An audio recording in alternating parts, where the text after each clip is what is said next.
हात वरती कधी झाले होते सांगू का?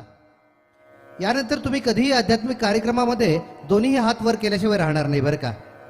अध्यात्मातली एक शास्त्रातली गोष्ट सांगतोय. पाच पांडव सर्वांना माहिती आहेत. धर्मराज, कोण कोण नावं माहिती आहेत का?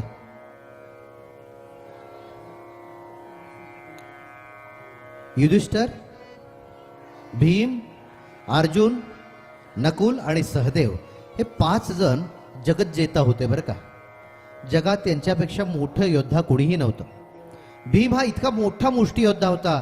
त्याची गदा इतकी प्रहाराने युक्त होती, एकदा गदा जमिनीवर त्याने आपटली ना, आतली भूमाता सुद्धा घाबरायची बरं का. असा तो भीम. आणि अर्जुन म्हणजे त्याच्या बाणाला जगात कुठेही त्याचा बाण एवढा अप्रतिम असा होता, त्याच्या बाणाला तोड नाही. म्हणजे हे 5ही पांडव इतके श्रेष्ठ होते. पण एक काळ असा आला की त्या सोंगुट्यांच्या खेळामध्ये द्रौपदीलाच त्यांना डावावरती लावावं लागलं. बरोबर आहे ताई? गप्पा मारणार ताई बरं का पाठीमागच्या, तुम्ही पण ऐका. ज्यावेळी द्रौपदीलाच तिथं त्याने डावावर लावावं लागलं आणि त्यावेळी म्हणत होती, अरे भीमा, अरे माझं वस्त्रहरण होतंय रे, मला वाचव. अरे मध्य पांडवा अर्जुना, अरे माझ्या लज्जेचं रक्षण कर रे. त्यावेळी अर्जुनाला येता आलं नाही बरं का. कारण शब्द गेला होता. युधिष्ठिर, धर्मराज, अरे तू तर जगात तुझ्या एवढं सत्य बोलणारं कोणी नाही. हरिश्चंद्र आणि तू दोनच या पृथ्वी तलावर नाव आहेत सत्य बोलणारी माणसं. तू तरी बघ रे. सर्वांनी मान खाली घातली.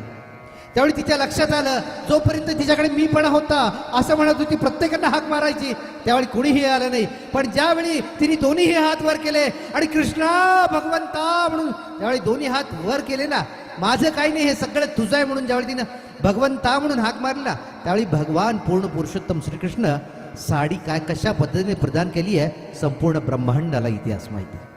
म्हणून ज्यावेळी आपण भगवंताला हाक मारतोय ना, बेभान होऊन हाक मारायचा आहे. जसं वासरू गाईजवळ जाऊन बिलगतं ना, जोर जोराने बिलगतं, बघणाऱ्यांना भीती वाटते, गाईला काय होतं का, वासराला काय होतं का, पण फक्त तिथे अमृत प्राशन होत असतं बरं का. बरोबर आहे ना दादा? फक्त तिथे अमृत प्राशन होत असतं. म्हणून या आध्यात्मिक कार्यक्रमामध्ये आतल्या जीवाचा शिवाशी एकरूप होण्यासाठी हा आध्यात्मिक सोहळा आहे. तर चला मंडळी, पुन्हा एकदा आपण म्हणूया, जय मंगलम जय नमः पार्वते पते हर हर महादेव. कैलास राणा